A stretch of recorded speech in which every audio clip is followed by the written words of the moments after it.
بابر اعظم کی 4 ففٹیاں۔ بابر اعظم نے Scott land کے خلاف میچ میں 66 رنز بنایا، جس میں 3 چھکے اور 5 چوکے شامل تھے۔ اس کے ساتھ بابر اعظم دنیا کا تیسرا بڑا بیٹسمین بن گیا جس نے ایک ورلڈ کپ میں 4 نصف سنچریاں سکور کیا۔ دیکھتے ہیں بابر اعظم اب مزید کتنے ریکارڈ توڑتے ہیں، کیونکہ ابھی بھی اس ورلڈ کپ میں 2 میچ باقی ہے، سیمی فائنل اور فائنل۔ اس ورلڈ کپ میں بابر اعظم سب سے زیادہ رنز بنانے والا بیٹسمین بن گیا اور پاکستان کے جانب سے ایک T20 ورلڈ کپ میں سب سے زیادہ سکور کرنے والا بیٹسمین اور کپتان بھی بن گیا۔ اس سے پہلے یہ ریکارڈ سلمان بٹ کے پاس تھا۔ سلمان بٹ نے 2010 کے ورلڈ کپ میں 223 رنز بنایا تھا۔ بابر اعظم نے 264 رنز بنا کر سلمان بٹ کا یہ ریکارڈ توڑ دیا۔ بابر اعظم نے وراٹ کوہلی کا 18 نصف سنچری کا ریکارڈ بھی توڑ دیا۔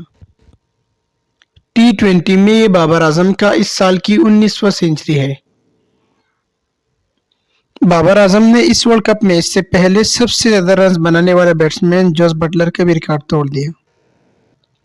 اس سے قبل جوس بٹلر 240 سکور کے ساتھ اس ورلڈ کپ کا سب سے زیادہ سکور کرنے والا بیٹسمین تھا۔ بابر اعظم ایک T20 ورلڈ کپ میں سب سے زیادہ سکور کرنے والا تیسرا بڑا بیٹسمین بن گیا۔ اس ورلڈ کپ میں بابر اعظم سب سے زیادہ نصف سنچریاں کرنے والا بیٹسمین بن گیا اور دنیا کا تیسرا بڑا بیٹسمین بن گیا۔ اس سے قبل آسٹریلیا کے میتھیو ہیڈن نے 2007 میں ایک T20 ورلڈ کپ میں 4 نصف سنچریاں بنا کر ورلڈ ریکارڈ قائم کیا تھا۔ اس کے بعد وراٹ کوہلی نے 2014 کو ایک ورلڈ کپ میں 4 نصف سنچریاں بنا کر میتھیو ہیڈن کا ریکارڈ برابر کیا تھا۔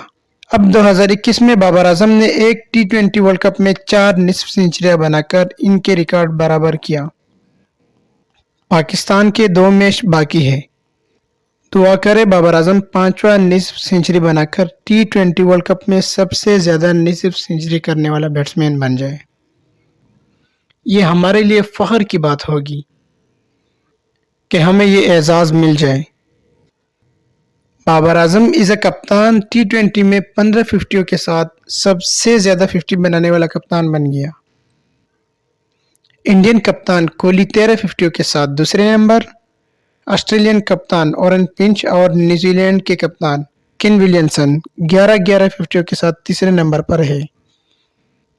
مزے کی بات یہ ہے جس میتھیو ہیڈن کا ریکارڈ بابر اعظم نے برابر کیا وہ آج پاکستانی ٹیم کا بیٹنگ کوچ ہے۔ اگر آپ کو آج کی ویڈیو اچھی لگی تو پلیز ویڈیو کو لائک کریں اور چینل کو سبسکرائب کریں۔ اللہ حافظ۔